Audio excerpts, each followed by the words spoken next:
Muito bem, seja bem-vindo ao podcast Full Gas. Meu nome é Gabriel Lima e tenho virtualmente ao meu lado meu amigo Gabriel Carvalho. E aí, Gabo, beleza? Tudo bem, Gabriel? Mais uma vez aqui para mais um episódio, para mais emoções da MotoGP. Pois é, que emoções, bela corrida nós tivemos hoje, a segunda etapa da temporada, né? E também em Jerez de la Frontera, assim como na semana passada. E o Fábio Quartararo vencendo a corrida, comandando a corrida. Foi muito bem o Quartararo, agora 2 vitórias para o Quartararo, 50 pontos no campeonato. Num ano com 13 provas, realmente é um início muito bom para o Quartararo e para a Yamaha. Vamos passar rapidinho aqui a classificação da corrida, rapidamente, antes da gente começar a falar da prova em si. Fábio Quartararo primeiro, Maverick Viñales em segundo, Valentino Rossi em terceiro, um pódio inteiro da Yamaha. Depois, quarto, Takaki Nakagami, quinto, Juan Mir, sexto, Andrea Dovizioso, sétimo, Pol Espargaró, oitavo, Alex Marques, nono, Johan Zarco, décimo, Alex Rins, 11º, Tito Rabat, 12º, Bradley Smith, 13º, Cal Crutchlow. Não terminaram o Pecco Bagnaia, o Franco Morbidelli, Brad Binder, Danilo Petrucci, Jack Miller, Alex Espargaró, Iker Lecuona e Miguel Oliveira, né? Bastante 8 abandonos nessa corrida. E no campeonato, né, fora o Marc Marques que não correu, obviamente, mas no campeonato o Fábio Quartararo é o primeiro com 50 pontos, como eu falei.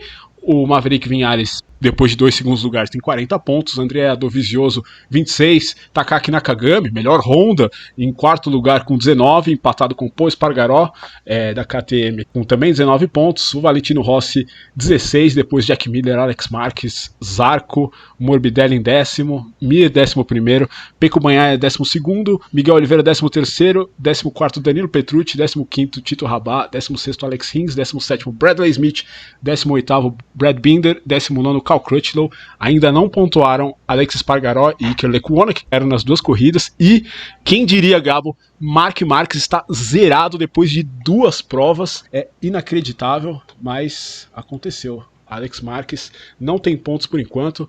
Vamos começar a falar dessa corrida, desse grande prêmio da Andaluzia, provavelmente o único grande prêmio da Andaluzia que a gente vai ter na história da MotoGP.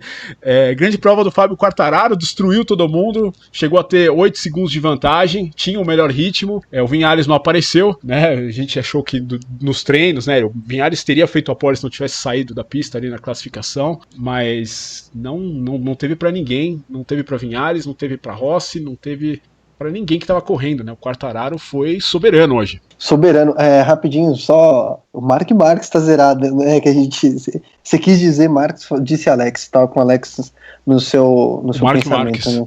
É isso aí, Marques. Não, corridaça do Quartararo, né? Dominou. Até de um jeito que eu não esperava, acho que você também não esperava, acho que ninguém esperava, né? Disparou na frente, o Viñales tentou na primeira volta, né? Uma manobra meio ousada, eu diria, ou então otimista, né? Pra dizer melhor. E dali pra frente, o Quartararo não foi mais incomodado. Porque o Viñales ficou atrás do Rossi, né? Não conseguiu ultrapassar o Rossi naquele momento. Acabou até perdendo mais posições, né? E eu até achei que ele ia enfrentar algum tipo de problema, mas depois ele, com os abandonos também, e o ritmo dele melhorou no final, ele conseguiu, enfim, terminar em segundo. Mas assim, do Quartararo para trás, foi uma boa corrida, né? Foi uma corrida cheia de mudanças, né? Apesar das quebras e dos acidentes, foi uma corrida bem interessante, tirando o banho que o Quartararo deu na concorrência. Pois é, 2 poles, a volta mais rápida de hoje, o Quartararo, esse foi um grande chelém do Quartararo, né? Liderou todas as voltas, né? A não ser ali naquele momento que o Viñales chegou a passar ele, né? E depois, enfim, tomou o X, mas o Quartararo fez a volta mais rápida, a pole position, liderou todas as voltas. 2020 é o ano do piloto da Moto20, será?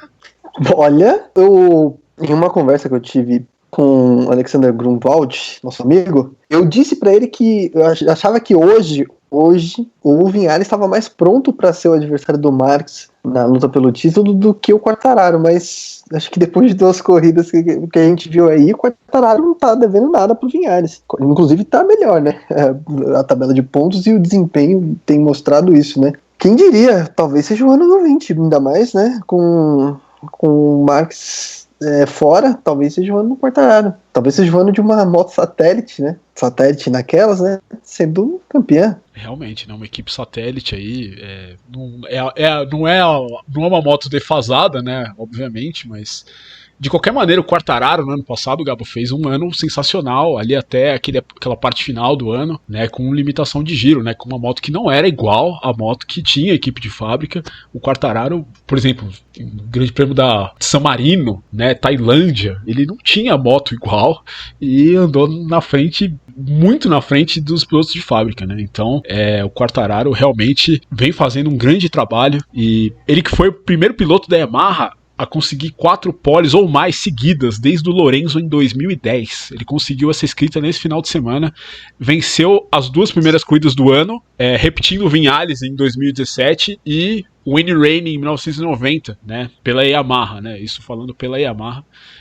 Também outro número interessante do Quartararo, que se tornou aí agora o segundo piloto mais jovem a vencer corridas seguidas, né?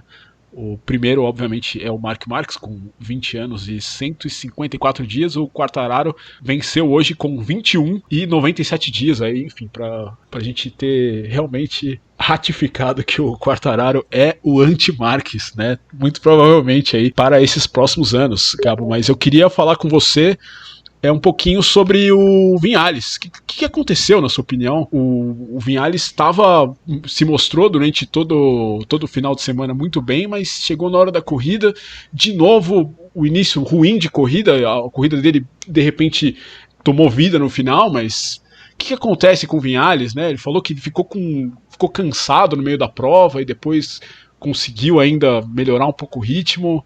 Há solução para o Maverick Viñales, Gal? Velocidade ele já mostrou muitas vezes, né?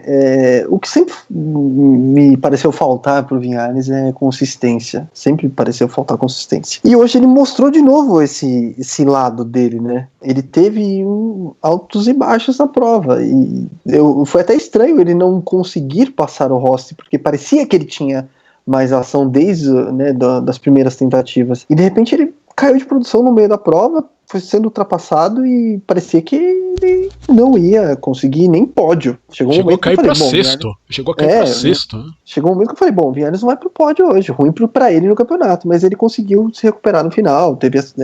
Ele contou também com as quebras, assim como o Rossi também contou com as quebras, enfim. Principalmente a do Bagnaia, né, que estava com um ritmo melhor do que as duas Yamahas, né. O Bagnaia assumiu a segunda posição e estava abrindo quando quebrou. Então, não sei o que acontece com o Viñales. É um cara que consegue uma volta muito rápida, isso ele já mostrou muitas vezes. No sábado mesmo, né, quando ele fez a volta que teoricamente seria a pole se ele não tivesse ultrapassado os limites da pista, ele fez uma volta muito rápida, e ele faz isso, né, ele tem várias ocasiões em que ele mostra muita velocidade, mas ele tem essa inconstância que pode ser fatal para as pretensões dele, não só nessa temporada, como nas temporadas seguintes, se ele não conseguir resolver isso. Pois é, né? Fica feio para ele, que era tido, né, pela Yamaha, que é tido ainda pela Yamaha como isso o seu futuro, né? E que, enfim, cada vez mais aí pode ser ofuscado pelo Fábio Quartararo, que, enfim, né, venceu 2 corridas, vai subir pro time de fábrica ano que vem, e o Viñales aí que se cuide aí para não ser preterido pelos japoneses. Mas um dia falando de Yamaha, um dia com 3 Yamahas no pódio pela primeira vez desde o Grande Prêmio da Austrália de 2014, e tem uma coisa em comum nesses 2 pódios, Gabo: Valentino Rossi, tanto na Austrália em 2014 quanto agora na Andaluzia em 2020. O Rossi venceu aquela corrida na Austrália, hoje foi terceiro, mas, como você mesmo disse, Bagnaia quebrou, Morbidelli quebrou, Miller caiu, teve aquele problema de desempenho no final da corrida, que ele estava suando para segurar o Viñales. Nakagami não chegou a dar um calor forte no Rossi, mas estava tentando chegar no final. Você acha que foi um pódio enganoso do Valentino, ou você acha que ele melhorou mesmo? Ele melhorou. Até pelos treinos livres, a gente viu como ele andou melhor nos treinos livres, na classificação, né, largou em quarto. Ele conseguiu encontrar alguma coisa. Ele até falou sobre isso, né, na coletiva pós-corrida, que ele teve que insistir um pouco no que ele queria fazer com o pessoal da Yamaha, porque eles não queriam tanto. Olha, Quartararo e Viñales andam de um jeito, né, tem um acerto mais ou menos, né, característica da moto, e eles não conseguem andar rápido, então é só você seguir isso. E ele queria seguir um caminho diferente, ele fez isso dessa vez e conseguiu, né, um salto de desempenho. Eu acho que em condições normais, se Morbidelli não tivesse abandonado, se o Bagnaia não tivesse abandonado, não digo nem o Miller, que eu acho que o Miller esse fim de semana esteve um pouco abaixo da semana anterior, da prova de abertura. Mas Bagnaia e Morbidelli eu acho que ultrapassariam o Rossi. Então, essas coisas podem acontecer na corrida, não diria então que foi um pódio enganoso, mas foi um pódio que ele foi atrás, ele conseguiu. Se os outros estivessem na pista ele não teria conseguido, mas ele foi por mérito lá, não foi por obra do acaso, não foi tipo, ele tava andando em 10º, todo mundo caiu e ele, né, foi ali, ele talvez terminaria em 5º, vai, ou 6º, mas o Rossi cresceu, ele encontrou alguma coisa, disse que precisa trabalhar mais, mas já encontrou alguma coisa. Se ele vai conseguir, sei lá, ganhar uma corrida esse ano ainda, se vai aparecer mais vezes no pódio, não dá, né, ainda é muito cedo para dizer, mas alguma coisa ele encontrou, tem que ver se vai funcionar nas outras etapas. Ele conseguiu mais velocidade, mas ao mesmo tempo esse problema dele de desgaste de pneu traseiro, ao que indica, ele não conseguiu remediar isso de uma maneira definitiva, né? Infelizmente o Rossi no final da corrida, mais uma vez, como a gente viu no ano passado, estava sofrendo um pouquinho. Eu achei o pódio dele um pouquinho um placebo, não sei se é a palavra certa para usar, mas assim, parece que remediou, mas não sei direito ainda, eu prefiro esperar as próximas corridas, mas o fato é que ele acabou com aquela, eu acho que a gente falou no episódio passado, Gabo, da seca de pódios do Valentino, Sim, 17 GPs pódio, ele acabou com essa seca, e impressionante, mas assim, uma coisa que o Rossi nunca vai perder, eu acho que é a freada dele, né? A freada dele é impressionante, como o Viñales não conseguiu de maneira alguma.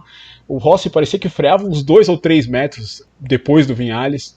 O Viñales realmente tem uma lição de casa aí pra fazer, porque tomou um couro do velho, tomou um couro do 41 anos, né? 41 anos. Tomou um couro dele, enfim, né? O antigo é o maior hiato, né? Sem pódio do Valentino, foi 17 GPs. O antigo eram 16 GPs, né? Na época dele de Ducati, entre 2011 e 2012.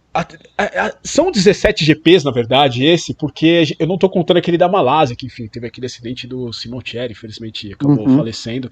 Mas se aquela corrida contasse, seriam 17, então meio que igualou o recorde anterior negativo do Valentino. Mas vamos falar de outro tema, Gabo, que é a tentativa frustrada de volta do Marc Marquez, depois de operar o braço na terça-feira, o braço direito, tentou correr, passou pelo teste físico. Eu não sei se os amigos chegaram a ver, mas tem um vídeo no site da MotoGP que é o Marquez fazendo flexões. O Marquez disse que teve que fazer 40 flexões para passar no teste físico. Cara, 40 flexões na quinta-feira, 2 dias depois de ter passado por uma operação no braço, ele foi lá e fez 40 flexões na frente dos médicos. Não teve nos treinos de sexta-feira para se poupar. No TL3 de sábado ele foi 19º, 1 segundo, ponto 2 mais lento, deu 18 voltas no treino. TL4, 16º, 1 segundo praticamente, né, 999 milésimos mais lento do que o primeiro, deu 10 voltas, mas aí o braço inchou, né, Gabo? E ele não conseguiu participar da classificação. O que você achou dessa decisão do Marquez de tentar voltar tão rapidamente assim? Você acha que foi para botar pressão no pessoal da Yamaha ou você acha que ele realmente está com medo do Fábio Quartararo? Eu acho que tem um pouco dos dois. O Marquez, ele já mostrou várias vezes, né, na carreira dele que ele adora jogar com o lado psicológico, né? Até na questão do que você falou no nosso episódio de semana passada, que para o Marquez não basta vencer, né? Ele tem que vencer e destroçar a concorrência, né? Então, eu acho que tem um pouco disso até nessa tentativa de volta, sabe? Tinha mais gente contundida, né, vamos usar esse termo, que eram o Alex Rins e o Cal Crutchlow. E as contusões dos dois eram significativas, sim, mas menos graves do que a do Marquez. Mas ele porque queria mostrar que, olha, mesmo com uma contusão pior do que a de vocês, eu também vou pra pista. E também tem a questão do Quartararo, porque ele falou, se esse cara ganhar de novo, o que aconteceu de fato? Ele vai ter 50 e eu não vou ter nada. E isso aconteceu, ele tentou, eu não tentaria, sei lá, eu esperaria. Porque assim, é um campeonato, eu sei que o piloto tem alma competitiva, ele quer ganhar tudo, ele vai querer ganhar, ok. Mas, sabe, volta bem, não força. Tanto que mostraram pegaram imagem de TV ou tiraram foto. O braço dele estava bem não sei se era um hematoma ali, mas dava para ver que tinha um machucado ali, a inflamação, né? Exato. Foi consequência do esforço dele. E também tem uma coisa é fazer 40 flexões, ok, nem todo mundo consegue fazer. Acho que se eu tentar fazer 40 flexões aqui, eu vou penar. E o meu braço não está quebrado. Mas as forças que o piloto, com as quais o piloto tem que lidar em cima da moto, são muito intensas e num esforço repetitivo que com certeza é mais do que 40 flexões. Então era meio que esperado, pelo menos para mim, que ele fosse complicar em algum momento. Talvez ele tivesse até ido para a classificação e de repente não largasse domingo, porque o esforço que ele faria para classificar e para ter andado mais, ele pagaria o preço depois. Eu teria me segurado, mas o Marx, ele pensa diferente da gente, por isso talvez que ele seja o campeão que é, né? Agora vamos ver como ele que vai voltar, se ele voltar em Brno, né? A gente tem que ver em que nível que ele vai voltar, porque a gente viu Crutchlow e Rins longe daquilo que eles são capazes de mostrar normalmente, né? Exatamente. O Crutchlow, inclusive, teve que parar no box porque estava sentindo dor. Ainda assim, chegou em último, né? Mas conseguiu aí seus pontinhos, seus 3 pontinhos para abrir a temporada. Mas, Gabo, 50-0, dá pro Marques ainda aí pegar, são 11 corridas, muitos pontos ainda à disposição, mas será que dá? Eu não duvidaria do Marques, né? Mas a gente tem que levar em consideração esse ano é que a Yamaha aparentemente é uma moto melhor do que a Yamaha de 2019, né? A Yamaha 2020, e tem muita gente no jogo aí. Também uma moto que me surpreendeu em Jerez foi a Ducati. A Ducati andou melhor do que eu esperava, apesar do abandono do Miller hoje, da quebra do Bagnaia, mas o Bagnaia estava em segundo, né? Tava andando bem. Então eu acho que tem mais personagens esse ano que podem atrapalhar a vida do Marques. E não acho que é impossível, mas complica. Acho que a situação do Marques complicou. Mesmo porque tem que ver como ele vai voltar em Brno, se ele correr. Se ele correr em Brno, tem que ver em que nível que ele vai voltar. Porque se ele voltar abaixo, ele já vai perder mais pontos, se ele não ganhar a corrida. E aí complicou. A não ser que o Quartararo abandone em Brno e ele ganhe, aí já baixa para 25 pontos, né? Se ninguém mais pontuar e ultrapassar o Quartararo, né? Enfim, tá fácil não vai ser. Se o Marques voltar e ainda conseguir ser campeão, vai ser um feito e tanto. Pois é, e o Marques foi um leão, né? Conseguiu ficar a 1 segundo, menos de 1 segundo, inclusive, no TL4. Mas uma coisa que pode jogar a favor do Marques é esse problema de motores que tá tendo a Yamaha, né? Não é difícil a gente ver uma Yamaha parando. O Vinhales, Gabo, são 5 motores para esse ano, né? Normalmente são 7 por temporada, né? Esse ano, como uma temporada menor, eles cortaram para 5. O Vinhales já utilizou, ele já colocou nas motos, né? Os 5 motores é que ele tem direito nessas 2 etapas. E um dos motores, que foi aquele que a Yamaha enviou depois do problema do Valentino Rossi na semana passada, enviou para o Japão o motor do Rossi e do Vinhares. Esse motor ele foi tirado, eles tiraram ele da locação, ou seja, não vai ser um motor mais que vai ser utilizado. São 4 motores que eles têm para terminar a temporada. E se o Morbidelli teve um problema hoje que foi muito parecido com o do Valentino, né? A Yamaha agora tem um desafio aí pela frente, vai ter pistas onde o motor é muito importante, como Brno e como o Red Bull Ring. Não pode ter um outro problema desse, né? Tem aí a melhor oportunidade de vencer um campeonato em muito tempo, e a Yamaha, depois dos problemas não só da semana passada como o de hoje, realmente não pode desperdiçar essa chance. Como eu falei, enfim, os pilotos da equipe Petronas ainda têm os motores, né? Não sei como é que vai ser agora nesse caso do Morbidelli, né? Se vão tirar esse motor dele, né? Se vão jogar fora, mas o Quartararo ainda não teve nenhum problema. Enfim, é um negócio pra gente ficar de olho nas próximas corridas. Mas o Pecco Bagnaia, Gabo, grande corrida, mais uma vez a melhor Ducati do grid, como na semana passada. Largou mal, mas tinha um ritmo bom, ainda deu aquela salvada, estilo Marques na curva 6 ali, a curva Dani Pedrosa no meio da prova. Que cortou o coração ele quebrando, né? Ele fumando, eu fiquei desolado aqui, vou ser sincero. Foi mais ou menos como o Quartararo no passado no Grande Prêmio da Espanha, né? Foi aquela quebra de cortar o coração mesmo. Uma pena, porque o Bagnaia conseguiu nesse fim de semana a primeira primeira presença dele na primeira fila, né, na MotoGP, e parecia que ia para o primeiro pódio na MotoGP quando o motor deixou ele na mão, né. Inclusive foi uma cena até preocupante, porque ele continuou rodando pelo traçado, com a moto soltando fumaça, e até o Rossi falou, eu fiquei meio assim, né, porque se estiver soltando óleo, um abraço, né, não tem como. Então todo mundo caía. Todo mundo ia cair, exatamente, né, não ia sobrar ninguém. Foi uma cena assim que o pessoal da direção de prova ali comeu bola, porque já devia ter falado, ó, encosta aí, você tá, né, está sendo um perigo para os demais pilotos. Mas foi uma pena pro Bagnaia, porque ele foi muito bem nesse final de semana, realmente. E aí eu fico aqui me perguntando, será que ele já tá com um desempenho desse, ele já começa a cavar uma vaguinha na Ducati oficial? Ele já estava fora da Pramac antes da temporada começar, né? Já era o Martin que tá tomando um couro na Moto 2, inclusive. Do Nagashima, é verdade. Do Nagashima, né? Hoje também não foi muito bem, mas vamos ver, né? Se o Dovizioso ainda não assinou esse contrato aí, as próximas corridas são pistas boas para Ducati, né? O Bagnaia tem tudo aí para fazer boas provas e de repente, né? As 3 próximas, né? São 2 na Áustria, né? Ao contrário, né? Na verdade é uma na República Tcheca e outras 2 na Áustria. Isso. São provas muito interessantes e muito importantes para o Bagnaia. Vamos ver o que ele consegue.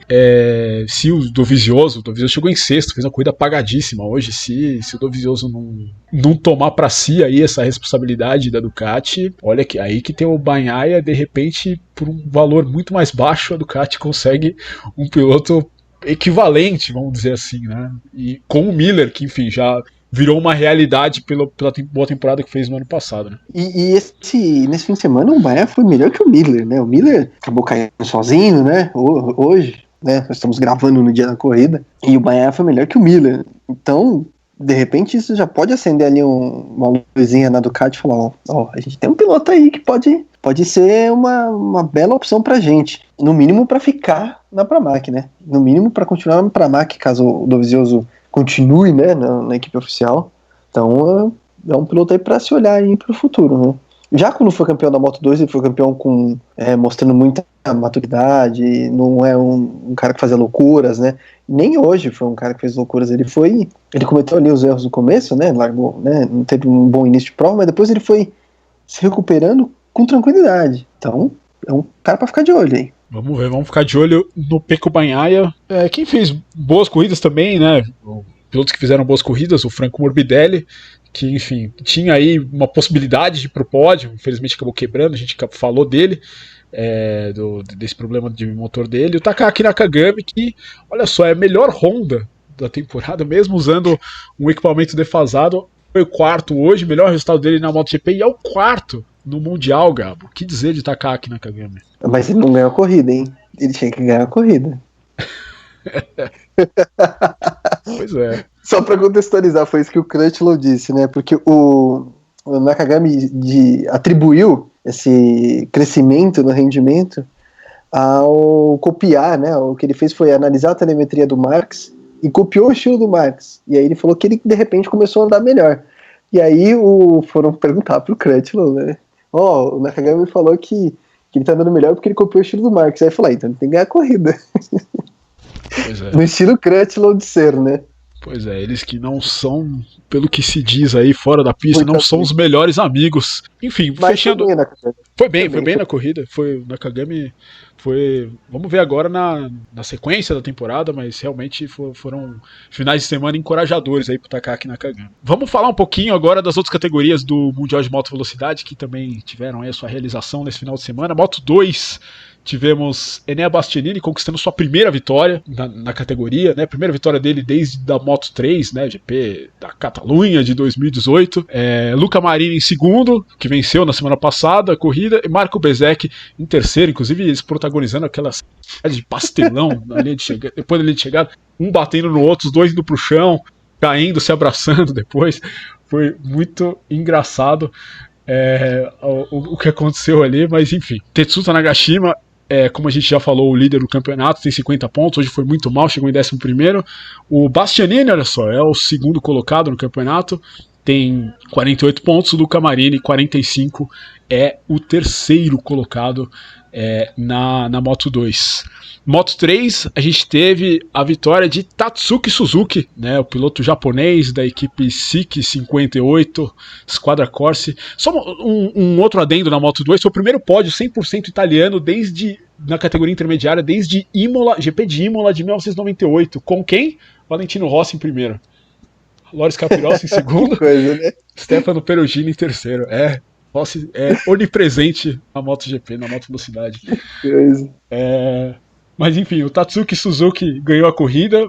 Primeiro pole position a vencer na classe menor da MotoGP em Jerez desde o Simoncelli em 2005. Olha só. E a equipe do pai do Marco Simoncelli, um ano depois da dobradinha, inclusive, né, do Nicola Antonelli e do próprio Suzuki, que foi a primeira vitória da SIC 58 em Jerez, né? O Simoncelli venceu exatamente 2 anos seguidos também em Jerez, né? Ele venceu em 2004 na chuva, venceu em 2005, que foi essa aí da pole position.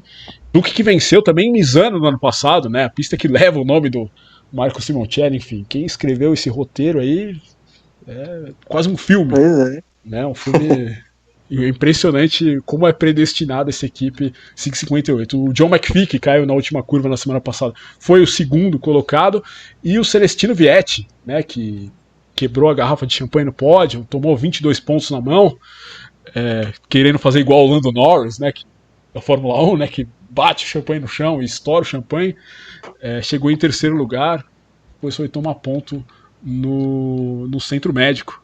O Celestino Vietti. No campeonato tem o Albert Arenas, que caiu hoje, por sinal impressionante a imagem do tombo do Arenas, a moto catapultou ele para cima, tem 50 pontos. Tatsuki Suzuki 44 em segundo e John McPhee em terceiro com 40. Gabo, Moto E, Eric Granado. Infelizmente não foi o dia do Brasil, né? Não foi. É complicado. O Granado não teve um bom início de prova, né? Mas depois vinha se recuperando. E com um ritmo ali só inferior, não dá pra saber, né? Mas assim, só não tava tirando muito do Dominic Aegerter, né? E aí, quando o Granado tava em segundo, né? Faltavam 2 voltas pro final. Aí o nosso amigo Matteo Ferrari resolveu colaborar. Ficou sem talento, né? Como dizem em inglês, né? Totalmente. Run out of talent, né? Veio totalmente perdido. Ele perdeu o ponto de freada completamente. E aí sobrou pro Granado, que não tava nem vendo o que tava acontecendo, né? Infelizmente, caiu. Tinha um segundo lugar praticamente garantido, né? Não acho que ele teria tempo de ultrapassar o Dominic Aegerter. Eu acho que não faltariam voltas para ele brigar pela vitória, mas um segundo lugar ele teria e continuaria bem no campeonato. O problema de um campeonato curto como é o da Moto E, que é mais curto ainda que o da MotoGP, é que esse 13º lugar pode fazer a diferença negativamente na temporada do Granado. Infelizmente. O Granado fez tudo certo, ele acabou errando no começo também, né? Chegou a cair pro 8º, mas ele fez a volta mais rápida da prova, ou seja, o ritmo tava ali, né? Ele conseguiu mais uma vez, aí, exemplo da semana passada, tava com a moto acertadinha e enfim, tava em segundo. O Matteo Ferrari abalroou o Granado, veio que nem, enfim, como a gente diz, né, uma vaca louca, né, e acertou o Granado. Depois, coitado do Eric, ainda chegou em 13º, conseguiu ainda somar alguns pontos, né. O campeonato tem o Dominic Aegerter agora em primeiro, ele que venceu a corrida com 41 pontos, né. O Aegerter venceu, o Jorge Torres ficou em segundo e o Mattia Casadei em terceiro, né. E no campeonato o Aegerter tem 41 pontos, o Torres agora tem 30, é o segundo, e o Eric Granado não está muito longe não, tem 28 pontos na terceira posição. As próximas 3 corridas, Gabo, vão ser em Misano, né? Então vamos ver como vai se sair o Eric. Espero que melhor que ano passado, porque ano passado, né, não foi um bom fim de semana pra ele, né? Foi o pior do ano em Misano. Mas ele tava machucado, né? Teve aquele tombo de bicicleta. Sim. Uhum. Enfim. Espero que seja melhor. Espero que ninguém derrube ele. Tomara. Tomara. Bom, acho que é isso por hoje, né? Acho que cobrimos tudo. Mais alguma coisa, algo a acrescentar, meu caro Gabo? O Valentino falou no pós-corrida, né, que, de novo, né, aquela história, né, ano que vem vou correr uma equipe satélite, né, mas não tem nada, não tem um comunicado oficial, mas parece que é cada vez mais iminente a oficialização disso, né, de Valentino Rossi na Petronas. Pois falou mais de uma vez, inclusive, isso durante vistas de hoje. É questão de tempo aí para o Valentino Rossi aí ter a sua permanência anunciada na MotoGP. Mas é isso aí, o Full Gas Podcast desse grande prêmio da Andaluzia fica por aqui. Convido você a seguir a gente no Instagram, @FullGasPodcast, para saber sempre quando sai podcast novo. Se você chegou até aqui, muito obrigado. E a gente se encontra na próxima. Um abraço.